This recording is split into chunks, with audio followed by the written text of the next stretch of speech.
یہ تین ملک دنیا میں ایسے رہے ہیں کہ فلسفہ اور منطق کی کریڈلز جن کو کہنا چاہیے، جہاں پر کہ کوئی شے پروان چڑھتی ہے، بڑھتی ہے، جیسے بچہ جو ہے وہ پنجھوڑے کے اندر پل رہا ہے، بڑھ رہا ہے، تو منطق اور فلسفہ جو ہے دنیا میں تین جو ہے ممالک ان کے اندر اس کی پروان ہوئی ہے، وہ چڑھا ہے، انڈیا، ایران اور گریس، یونانی فلاسفہ وہ زیادہ مشہور ہو گئے،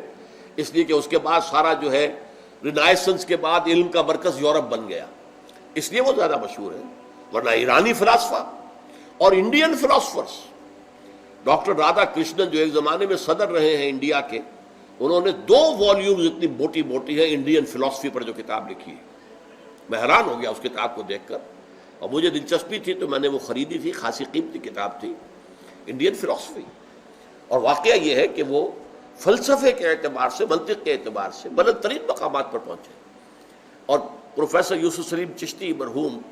جنہوں نے ساری عمر شادی کی نہیں، بس پڑھتے پڑھاتے رہے،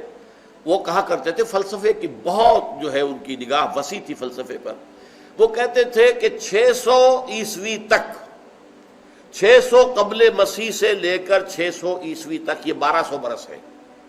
سارا فلسفہ ان کے دوران دنیا میں پیدا ہو چکا تھا، 600 کے بعد کوئی نیا فلسفہ دنیا میں وجود میں نہیں آیا۔